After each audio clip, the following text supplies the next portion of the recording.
And I think we're live. Let's see. Do I need to maybe open the Twitch app to see if it is live? This is the moment of truth. I'm always confused about being live or not. Am I live? No one knows. Live or alive? Sorry, guys. I'm just trying to see whether we are. Oh, looks like we're live. I see. The app is weird on the phone. I open the app and it takes a minute for it to show that I'm streaming. I see people telling me I'm live. Apparently I'm live. You can hear me okay? I can't hear myself, which is weird, but as long as you can hear me. And you can hear the music. What if I play some music? If I play this? A lot of money to look the part. You guys hear that? You can hear some music? Let me know in the comments. I see that. Yes, music is good. Levels between vocal, me speaking, and music. How's that? Talkie, talkie, talkie. Play, play, play. Took a lot of pain to tame my heart. I feel like the levels are okay, right? Let me know in the chat. I'm going to be breaking down our first single off of our new upcoming album, Heroes. Song's called Change Your Heart or Die, and I think it came out a couple of months ago. I'll be doing probably a track breakdown once a week for the next few weeks. So next week I'll be doing the previous single, Heartbeat, and then the week after that we'll be doing Avalanche, and then we've got something else coming maybe. Who knows? There's just really no way of knowing, is there really? You know? No way of knowing. Let's get to it. I'm going to see if I can... keep an eye on the chat. Someone says, please play on Ohio soon. I think we were just there. When were we there? I think we were there in the spring, but honestly, I can't keep track. Anyway, this is my first track breakdown in a long time. Let's just do this. I haven't done this in a while. So I guess I'm just going to go through all the... Let me view the vocals. I should do this. Go through the track stuff and then do vocals last. And if there's something that you would like to know more about, depending on how specific you want me to be, I'm probably going to spend an hour on this. So I'll be going until about 3 p.m. Pacific time. It's 10 past 2 now, so probably another 50 minutes. But yeah, let's just get to it. This all started with a lot of this won't be. There's a couple of soft synths. There's just one. The rest is all analog hardware synths. So I can't really open the plugins. This is the only plugin I used. The rest is all outboard synths. So it started with this. What I mean by that is not the most visual thing, but this idea started with me playing around with, I had just gotten at that time a synth from Oberheim called the Matrix 6. And it's an old vintage synth from the 80s. And it's so cool, and it's very synth wavy. I'm trying to find it. This is the one here, and it sounds, I can actually roll it back here. Oh, I guess I can't. This is what it is. I'm going to take all this. This has a ton of stuff on it. This is the dry sound. It's mono. It's a mono synth. You put chorus on it and it just comes alive. But this is the mono thing.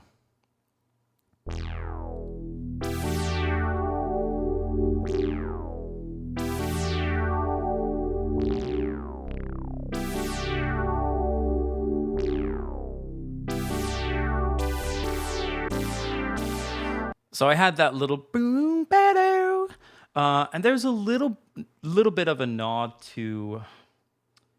Oh, what is the band? Dakota. Dakota's the name of the band. They have a song called Runaway, which I love, but that's not what it's a nod to. It's one of their other songs. And it's just kind of the movements of that that I kind of wanted to capture. And it kind of gave me a feeling of the kind of a Rocky montage. And I was like, I want to just go balls to the wall with this. And then I had the idea This is before we had the chorus. Just that track idea. It had the bass, dook, dook, dook, dook, dook. And I remember being in an Airbnb with Tyler in May of 2021. And we were up in North California. And I played that for him. He dug it. And he had a song he wrote called Change Your Heart or Die. And it was actually, he wrote it as like a house song. It was a really fast one. And we kind of just rejiggered the top line to make it fit in a different tempo. And then we made it into this big, kind of anthemic, almost like a hair metal song. I mean, it's not full on glam rock, but it's definitely in that vein of Rush and a little bit of Def Leppard in there and stuff. But yeah, let me get through all the elements. Someone says here, your sound quality is so crisp. Every one of your albums sounds so good on Vine. That's great to hear. It's absurd. I appreciate that. We put a lot of love and care into the sound. I mean, I certainly do. And obviously, Tyler and I are extremely perfectionistic with our work. So it's always nice to hear when people are picking up what you're putting down. Anyway, we put some of this on. I put on, is that an EQ? A little compressor situation there. And then once it comes alive, I put 2 choruses on. Maybe I even have more. I will go overboard with my choruses sometimes. So this is the dry one. But hear how it comes alive once you put a couple of choruses on. I got these 2 guys. And I even did some more. I think this has a bit of widening in it, but it's adding some kind of wow tape control thing. I think so. Let me double check. Bypass these guys.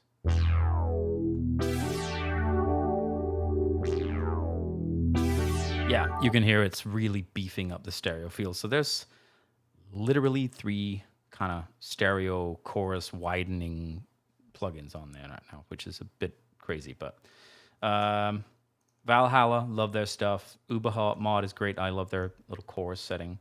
This is the I can't remember if this is still free, but it's a plugin from Tal, who does a great kind of Juno emulations for like, I think it's like $50, $50 or $60. It's great. Tal No LX is what it's called. It's great. This is the chorus function in that, meant to emulate a Roland Juno chorus. Great. A little bit of tape. Love this guy. Tape saturation. Just adding some colors. And then in there, this one is great too. It's not terribly expensive. And it's essentially a side chain, but for specific frequencies. So you can have 2 basses, like the low frequencies in this. The bass frequencies, if I don't want it to get mixed or muddled with this one here. Let's say I want that to be the dominant sort of bass sound. I can sidechain that to this sound. So I can basically say whenever this sound is playing, the frequencies in a certain range will be ducked just to make room for this guy. So it's really cool. But anyway, I'm just kind of got to move on a little faster than I'm doing. Oh yeah, someone says Tal Chorus is free and amazing. It is. I use it all the time. It's great. I'm trying to see. Yeah, yes, it's called Tom Sawyer. Because I was trying to go for that Tom Sawyer bass. I made this on the OB6, and I have various kind of versions of that patch on the new record. It's on a couple of multiple different tracks, and sometimes the filter's a bit more open, and sometimes the filter's a bit more closed. But yeah, this is kind of how that all works. I'm gonna go into the intro because there's a little pluck. There's this guy. So that one is the one synth plugin that I kept in here. I can't remember what this one cost, but it's pretty cheap. It's not that much. Obsession, it's great. They have another one called Legend, I think. Let's see here. Yeah, Legend, which is great too. And it's just doing a little, little op. And then I had another one, which is, I think, yeah, the Juno. I think this guy. We could take this off here. So basically, it's just it's a little pluck. So what I do a lot of the time, basically most of the time, I love arpeggios, but arpeggios, you're locked into specific notes, and if you want to change that, let's say if the chord changes, you want to change the notes, then you got to reprogram the arpeggio. And so I always prefer to just pluck whatever, like have instead of turning on an arpeggio, I'll just pluck a little thing and kind of freestyle it and then capture whatever I did and kind of go, oh, I like that, and then tweak it, and then that becomes a little theme. And then if the chord changes, or if the key changes, or if I need to tweak the notes that are being playing so they don't clash with the new chord or whatever, I can just do that. It doesn't have to be, reprogramming of the actual arpeggio. It's just like cumbersome. Anyway, so those two guys here, put these in. Oh, this, and they kind of make up the little pluck.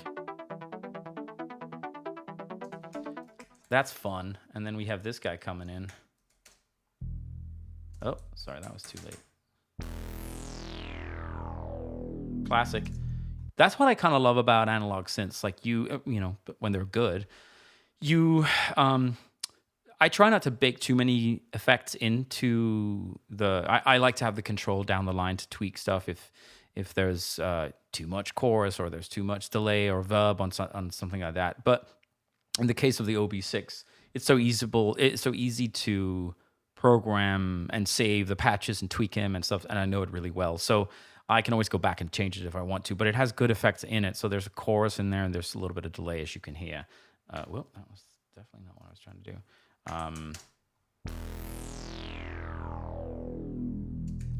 So it has nice widening, and it's got 6 voices, and I turned on the unison, so it's literally playing all 6 voices, and you can spread them in the pan spread and just get it super wide, and you add chorus to that, and then suddenly it's beefy. Really, this became a rock song when we wrote it as one over the track, which is much more electronic before. Where's the bass? I think this one I had, which is the Prophet 6. I actually gave that to Tyler, and we bought these a couple of years ago for the Midnights, and I've had them, and then I'm using the Prophet less, and I'm using the OB, and so I just shipped it off to Tyler a couple of weeks ago, and he's having his fun with it. But this one, basically, I'll play these guys. Here we go.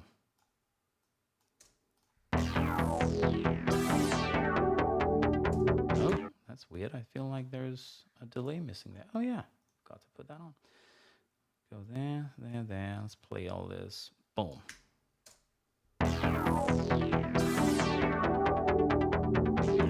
So this whole session is a massive session, as you can see. There's a shit ton going on. I mean, not a shit ton, but there's a lot of layers, and it was a very hard song to mix. I didn't mix the final mix, but during the production, I like to mix on things and try to make as much room as I can, and mixing as I go along. And it was a lot, because there's a lot of stuff going on, and a lot of elements that are moving and coming in and out, and it just can get cluttered really fast. Let me read the chat if there's anything I'm missing. Let me know if I'm going too slow, or if you want me to just hit every sound and talk more like bird's eye view. What are the specs of your Mac? Processor amount, RAM and hard drive? I don't know. I'm not good at that stuff. I got it in 2018. Yeah, right before we released Kitsch, I got it. So whatever that is, I don't know. I'm very bad at that stuff.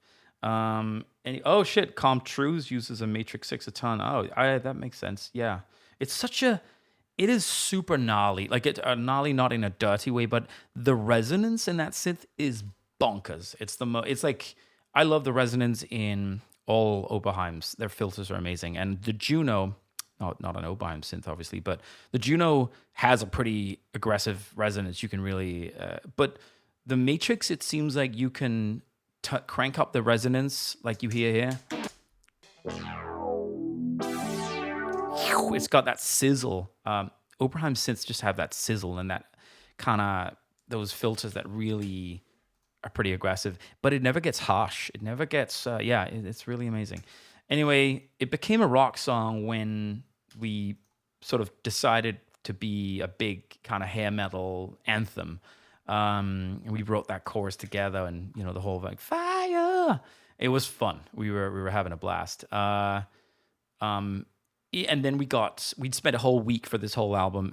Me and Royce spent a whole week in the studio recording guitars for the whole album. And so these are the ones. We did it on, see, I'm not very technical. I think this is a Marshall, but someone's going to yell at me and tell me it's not probably, but I think it is. You know, so we have the stabs.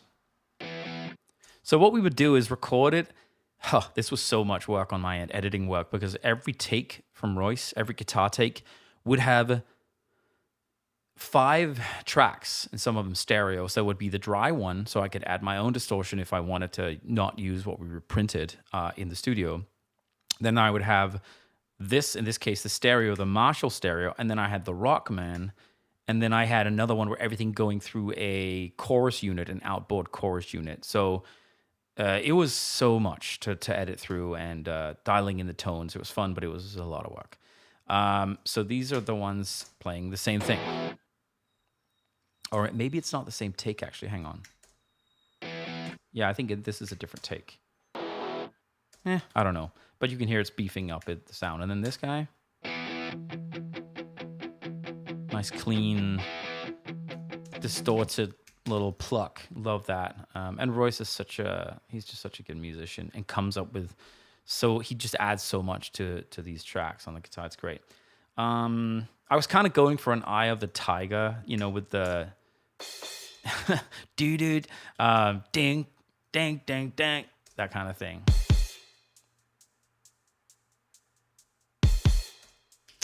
So that was fun. Let's play it all.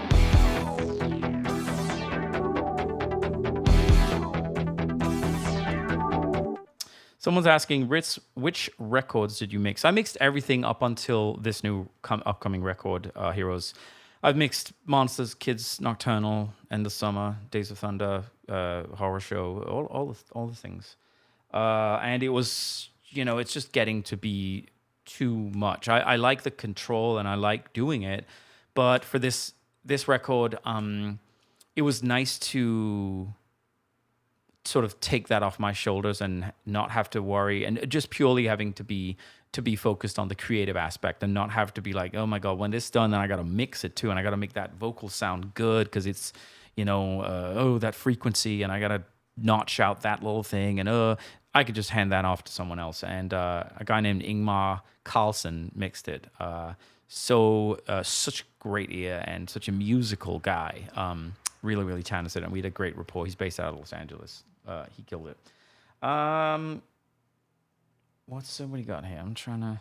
Please keep the recording on the Twitch VODs. I'm thinking it's VOD. Video on demand? I'm not sure. We're leaving this, probably putting it on YouTube as well. Anyway, fun and games. Let's get through it. It does this. Change your how to die. This was Tyler giving let's unmute him. This is actually the take from the demo. You can hear it in the background. There's so much spill from the session because we had the track playing in the background. We didn't give him headphones or anything. He just laid it down, and this was the take we kept because the vibe was right. But you can kind of hear it in the background if I'm not mistaken. Change your heart. So you can hear the music. I don't know if I can't. There's no more of that, but that's just the raw take from the demo with the track playing out of the speakers in the background and the microphone quarter, and you're like, it doesn't matter. Sometimes you go, vibe over sonic quality. Always, I would say, unless it's dismal. And then we had a ton. Well, let me go look at the track stuff first. The vocals. Because we had stacked vocals into oblivion. So let's go through this. I got the Super 6 from Udo last year, about a year ago, and it's incredible. I only really had time to really get to know it kind of earlier this year, which has been really fun. But I was in there was so much pressure to finish the record. I didn't really have time to really delve deep. But I was trying to go for just a big fat synth.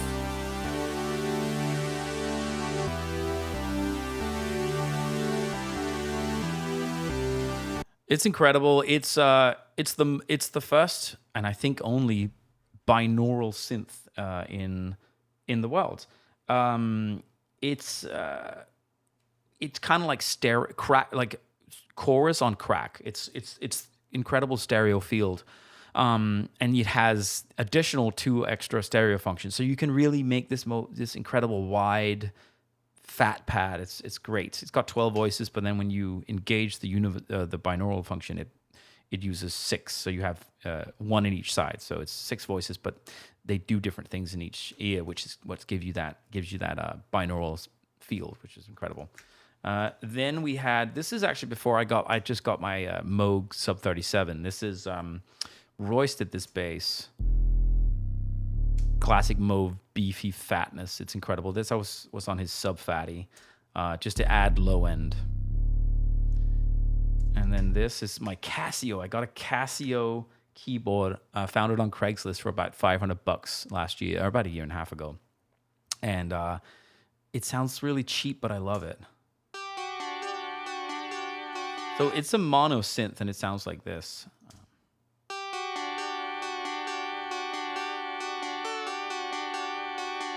So it's just, it's kind of like, and some of the sounds, it literally only has 16 sounds, but it's one of those, I'd rather have a synth that's really good at doing one specific thing, and I can use it for that, rather than something that does it all, and it's sort of jack of all trades, master of none. But this one kind of has sounds that sounds like a Zelda game. It's really old school, and I love it. So you put a chorus on that, it livens right up. And then here's this is the OB6 as well, Terminator bass. I don't even know what this is, but it's probably some mid range bassy sound. There we go. Yeah, so it's like, because it's all outboard synth, there's not a lot, like they're printed, and then I put some chorus on an EQ. So it's not, this one is great, by the way, Surfer EQ. It's fantastic. I was hesitant to get it a while back because it's $200, but it is incredible. It will follow the frequency on a music. The actual note that a bass is if you have a resonance, let's say you've got a piano or a bass or something or a guitar. And it has like a resonance area where it's like, ooh, this needs to be controlled or dialed down a bit. Once you move that chord, that resonance area, that field will move along with it. And so what this does is analyzes it, and it follows the note. It kind of latches onto a note, a key, like C2 or whatever. And it'll follow that. So let me see if it's doing it here. See that? Very cool. And it's so effective, and it's just really, really great for when you get into the kind of final stages of mixing. Then we got fatness galore. The Marshall, and then dubbed with the Rockman.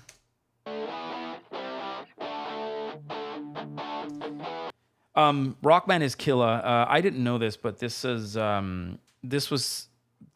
it's a tiny little mini portable amp. It's the size of two Walkmans, and it was made by someone help me out. Is it the guitarist in Rush or someone else? But it's from back in the 80s, early 80s, I think. And it's a mini amp, and it was the one that a lot of the Def Leppard Hysterio albums using Rockman and a lot of that stuff. Oh, Boston. Someone's saying yes, the guitarist in Boston, correct. And it's just fantastic. When I first heard it, I was like, this doesn't. See, it seems a little boxy, but that's actually kind of the beauty of it. You have this to give it the kind of sizzle, but then this sits in such a contained space in the mix. It's so great. It leaves lots of room for the vocals. If you listen to a song like Gods of War by Def Leppard, you can totally hear that tone. It's very punchy. And we got all the stuff here. Let's go through it. It's just harmonizing the moves.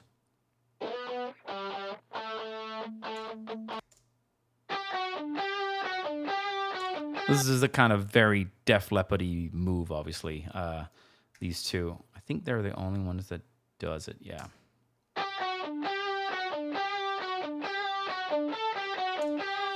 And then we got this guy. We have to have it.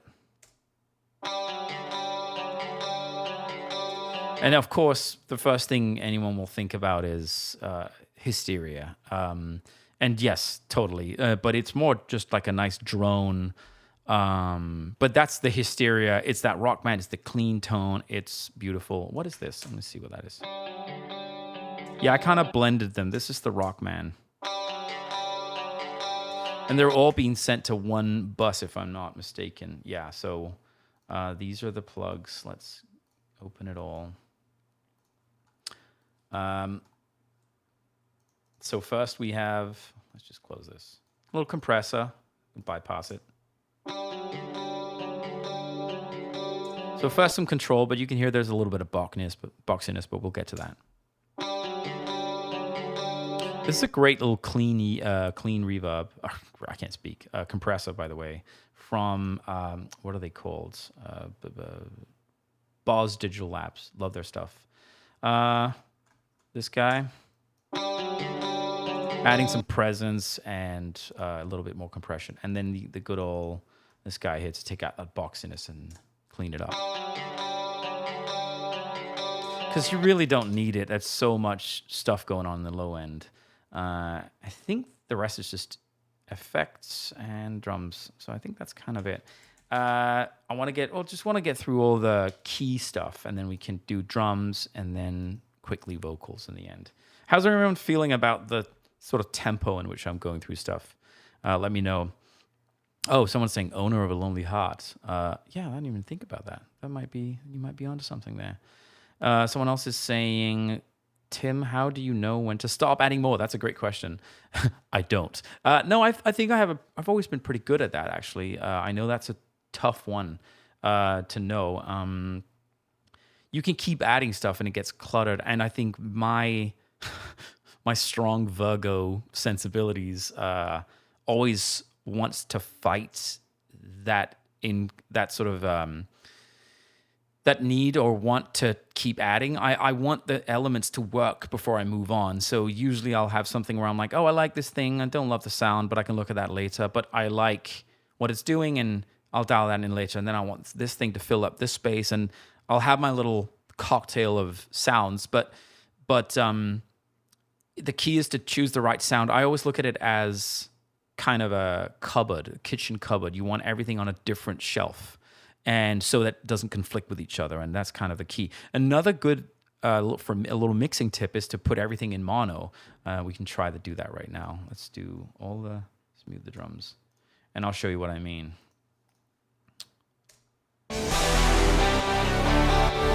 That's a lot, sorry. Now we'll make it mono, and I'll tell you what I'm talking about. So now everything's mono, and what it does, you can't hide behind the stereo. Sorry. You can't hide behind, the stereo field. If something's clashing the frequencies, it'll show up because everything's smack dab in the middle.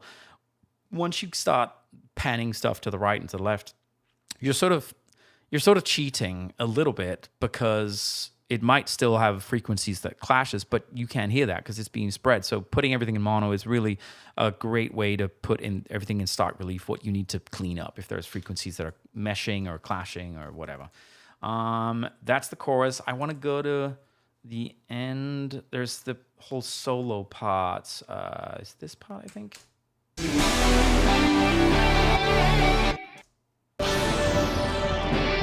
There we go. Essentially, instead of a C, a kind of a middle eight, what do they call it? Bridge. That's what they call it in good old United States. Solo time. So Matrix. This was a brassy thing I did. Still makes Matrix similar sound, but just sort of a brassy little underlying thing. DX7.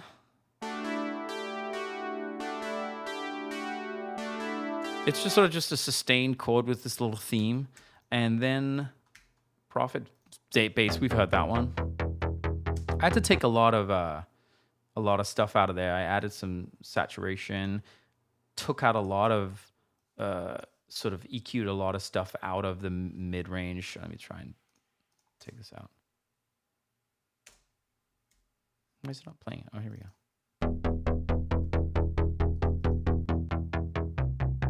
Just cleaning up that kind of and adding some brightness to it because it was a little muddy. We needed less of that frequency with everything going on. What do we got here? All these things you've heard already. Let's just highlight them. I think that's it.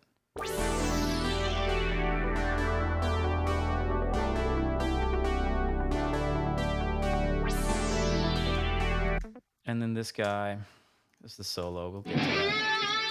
Yeah, we'll get to that. Mute that for now. Oh, and I added some thunder and rain. And what's this? This is just an effect, I think. Yeah, but then I added this guy, which is fun. Gotta love a little bit of drama. Let's see what else I'm missing here. Oh, yeah, someone said the guitar sounded like Christopher Cross. Abso-fucking-lutely. Anytime your guitar sounds like Sailing by Christopher Cross, you're winning. Have you ever tracked live drums? Nope. We might in the future play with some of that, but I would always keep it very tight and produced. Be honest, I don't really like live drums. This sounds like the sound of recorded live drums for this. I mean, I love it for, jazz and softer stuff, but for this type of really punchy, all the drums on Def Leppard stuff on Hysteria, like that's all programmed. It just sounds very. It can quickly sound like garage rock, and I just don't like it. I want it to sound larger than life, and I want it to sound tight and punchy and sampled. And I guess you can track live drums and then just re-trigger them, do sound replacements. But then that seems, unless you're really trying to capture that particular drummer's feel, but then I tend to go for more of a programmed, produced, sort of high fidelity type of punchy present sound. I don't know. So it's weird because I'm a drummer, but I'm more of a producer, to be honest. So, yeah, I think it would be more like additional stuff that would add life onto an already really programmed, like tightly produced pop track. Let's go and look at his solo. So I had him do a bunch of solos, and then I edited it together. And there's a little crossfade here, but this is a lot of solo, like parts edited together. And this is all dialed in. We'd spent, days on this tone because we're nerds and we love it. I didn't use the Rockman for that. I just used the Marshall, and you can hear it here.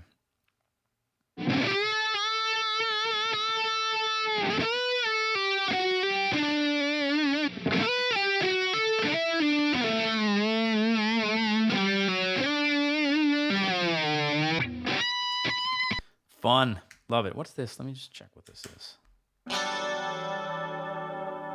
Gotta love it. Gotta love it. A little splashy chord. As you can hear, it's mono. Put a little bit of chorus on there. Let's just take all this away.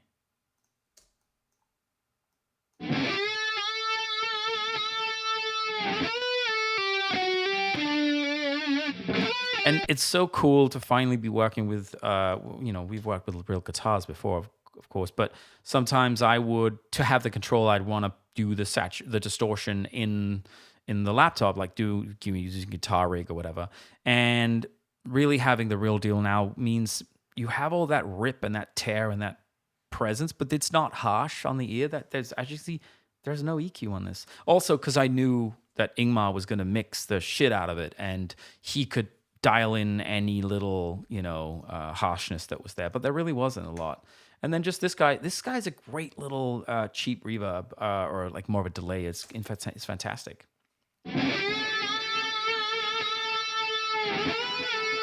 Sort of a kind of a not lo-fi. Well, it is lo-fi, but it's kind of, you can bit crush it, and it's great. Very underrated. I think I paid like $20 for it. It's really great. What else? I think we're kind of at the point where we can look at drums. Let's see. Is anything playing in the chorus? No, I think we're good.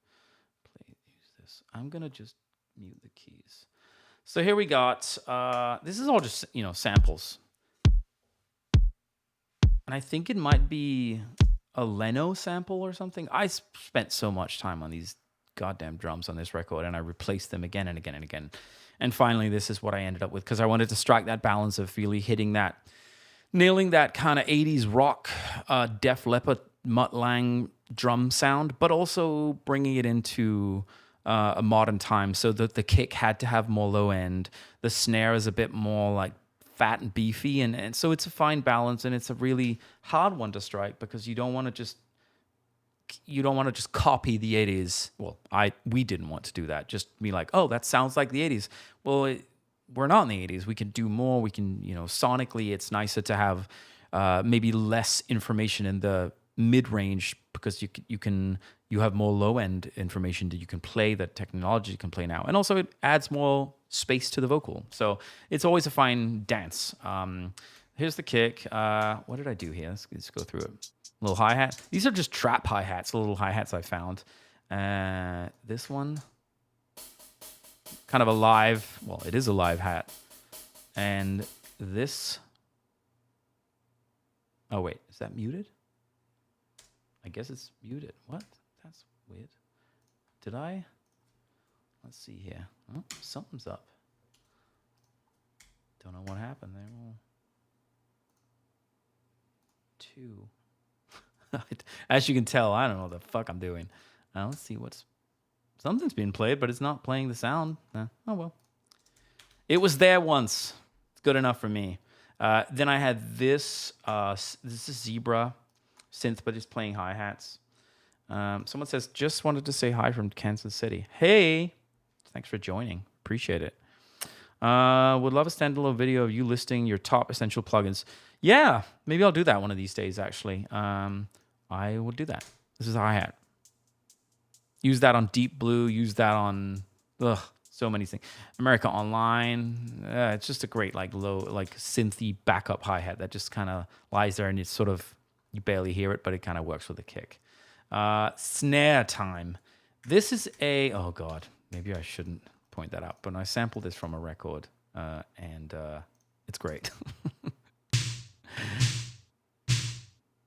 This is just like the snare taking. It was sitting alone in a track, a Mutt Lange produced track from the 80s. Yeah, maybe you can figure out. I think I unwittingly showed you guys when I opened the sampler. Anyway, stole that little snare sound. Don't tell anyone. Here's another one. Oh, let me put this. It's just got some some compressor on it. What's this? This is like a bigger one. I was trying to go for that big Def Leppard snare. So that's a Simmons drum, I think. It was without anything on it. That's a Simmons snare or like a tom, I think, and then you have to do a lot of work with it, so there's a bit of room on it, and then some compression, and this guy who's sort of controlling the attack, because I didn't want it to conflict with the attack of my other snare. This is the other snare, so that's the main punch. This is the character. And this is a longer, big size, or this is the longer, kind of bigger dimension to the snare. So it's just kind of controlling the attack a little bit. And then an imager from Ozone, which I love.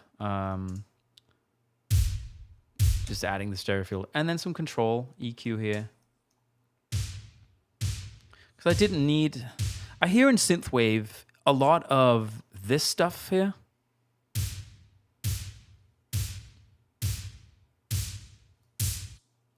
A lot of this.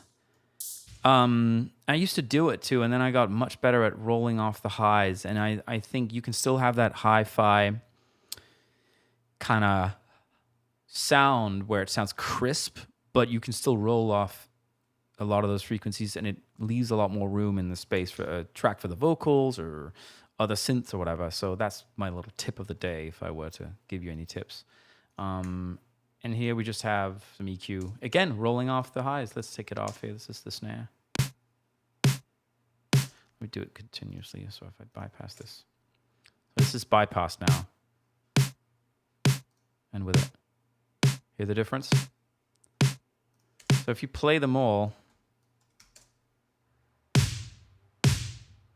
And this is really specific shit where I'm like, if you look at this part, this is how I'm delaying it to match it up.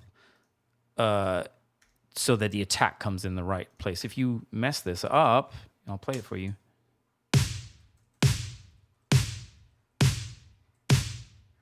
Suddenly it's like flammy, and we don't want that. What was it at? 4? I think it was at 4.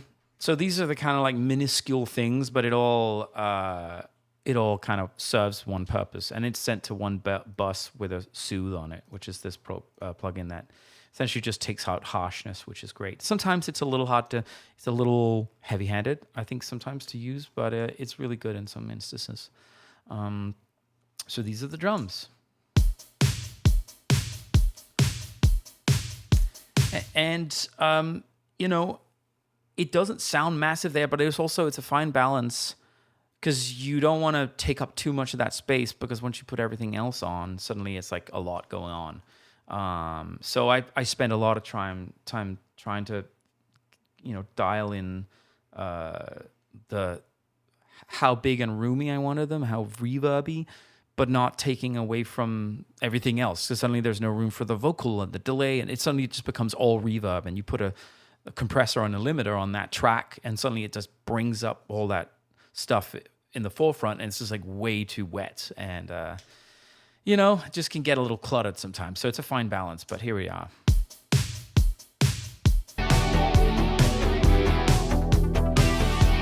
And obviously bear in mind, this is pre-mixed, so Ingmar took this and mixed it, which is why the drums are maybe a little bit more present in the new one. We can even turn that down. I always send my stuff. So you got drums here, keys, and then drums and keys are sent to the track, and then vocals, so I can control it. So if I want to turn all the keys down like this, I can just do that.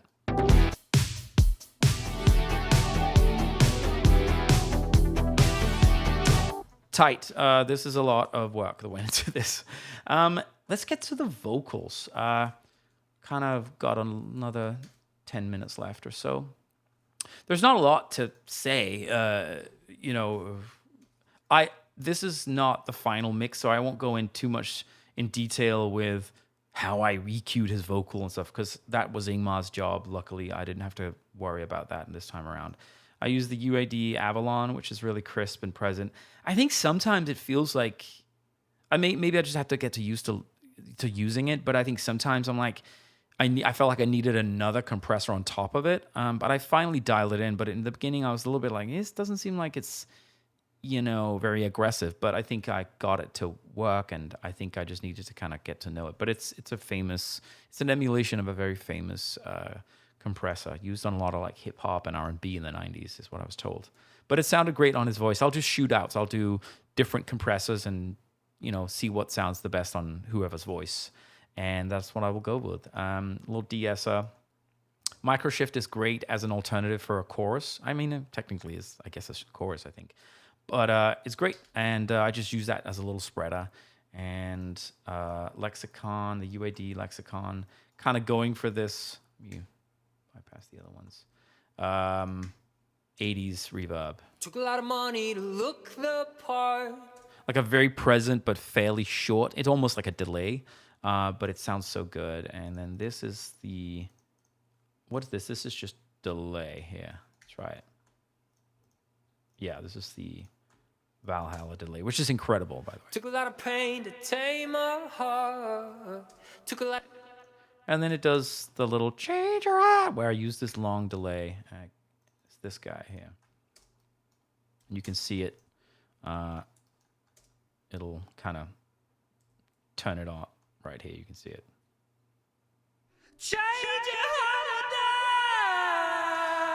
So that's kind of the leads, but the fun part was doing the stacks, the gang vocals. Oh, there's a bunch in here. Let's try them. This always takes much longer than you would think, because it's hard. You have to record it so many times. This was me and Lelia and Royce in their studio, just shouting it out like maybe 50 times in a row and then stacking them. So making it sound like there's like 100 people in the studio or in a big football field or something like that. And it's always super fun to do that. Let's do this so we can hear it. This is dry. Gated. You can hear the drums. Little. I think this is like a widening delay that I found. It's called I Am Legion. It's a setting in this the Echo Boy. It's great. It's kind of just add this weird width to it. A little bit of EQ because there's always going to be harsh frequencies. A lot of harsh frequencies that build up when you're stacking 100 takes of the same frequencies of the same vocals. So, and then there's soothes to take some of that, control it. And then sent to a delay. And there's another thing. What's this? Is this Tyler? This might be Tyler. Ticking like a Yeah, we've heard that. I thought there was more. There's stuff down here, I'm pretty sure. Yeah, so I did stuff. I don't know who this is here. Let's have a listen. fire. So that's just me doing a vocal or kind of a harmony. Not kind of. That's a harmony. That's how that works. Let's play it with the thing. Fire. Fire. Pretty basic stuff. And then the fun part was this. Let's get to this part. Let's do this. So this melody line here. Crossroads, how will you survive? So I kind of really wanted to get really wide on that part and with the pads and everything. Let's take all the keys here. I was really trying to stack all the synths and make it really kind of big and almost like fusion, prog rock. Not fusion or prog rock, but and definitely a big dollop of Toto in there. And as you can hear, there's a lot of sidechain on a lot of different things, not just one sidechain on all the keys, but on each different parts, because I wanted to really give way for the drums and the kick, but especially on that point, it had to go, you know, and it just makes it feel beefier and like more compressed and tight when you add a very subtle sidechain. I did it on this. You can hear it. You can solo it instead of this. So it's a little, I would say a little tip to use. You can do that. You know, it's a little tip. Anyway, this melody line. How will you survive? I did a bunch of harmonies for that. I'm only doing harmonies on this album, so I'm not. There's no me singing. I'm sorry to disappoint you. It's very, very kind that you all ask for it, but you know, it's not really my favorite thing to do. And Tyler's much better at it, so I let him do that. Suits me just fine. Here's a harmony. How will you survive? Like listening back to it, I'm like, we'll go through the voicings. Listening back to it, I'm like, I kind of feel like I copied. There's two voices that are essentially doing the same thing, and they're just an octave apart. But I like how spread it sounds. So that's one voicing there. How will you survive? This guy. How will you survive?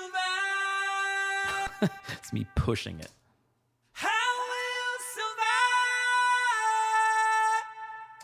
survive? Someone says here, is producing your favorite part? Absolutely. The creating and the music and sort of dialing in the synth in the studio and the sounds, that's where I live. And then touring is super fun, but also I never thought I was gonna be doing that. Like, it's a privilege, but it's also I very much respect it as a job, and I want to make sure I bring as much of my A game as I can to the live touring part of it.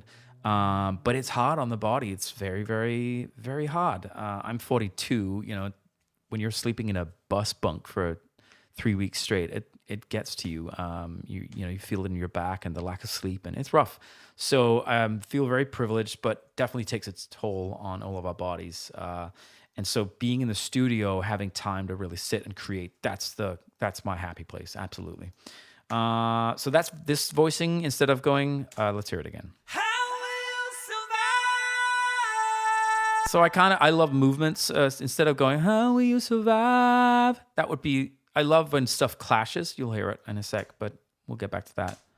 How will you survive? So that's all staying, and it's very country, actually. This last one is a low one, I think. How will you survive? So put it all together. How will you survive? So I think it was this one. How will you And where is survive? that? How will you survive? So that note, how will you survive? That's where this essentially, it doesn't clash, but it's right next to each other. So semitone apart. Two semitones. Sorry, that's one full note. It bends down on that note, and I love that where it gets real, it rubs close to each other. So it's right there, and I just love those little claps. I would have put in a if I could, but it sort of didn't work with the harmony. But we can listen to everything with the lead. Waiting at the crossroads, how will you survive? Change your heart or die. I think that's kind of it. Someone says, I do love me some heavenly harmonies. You and me both, my friend. Cashmere Feline. I can't keep up with this chat. This is really a lot. I'm sorry. Wonderful harmonies. I agree. Thank you. Tim, your vocals on synth ballads are damn great. Thank you so much, sir. I appreciate it. Sir or miss. I don't know. I didn't know the gender there. Sorry. It could be a they. Okay. I think let's listen through the whole thing. Is it too loud if I put a limiter on the whole thing? Let me know if this is way too loud. Took a lot of money. Waiting at the crossroads. Someone said miss. Good. Miss. Is this too loud? Put a little ozone. Is that good? Not too loud. Great. Let's do a listen through. Let's go back and make sure we got it from the beginning. Here we go. Change your heart or die.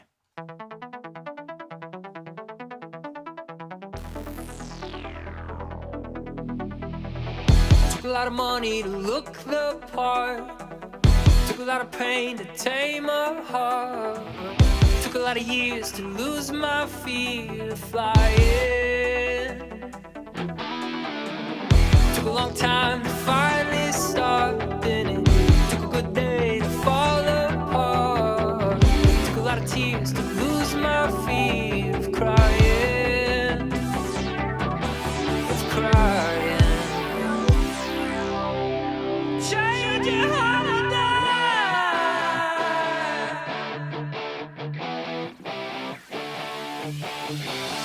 Fire, ticking like a time bomb. Fire,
And there you have it.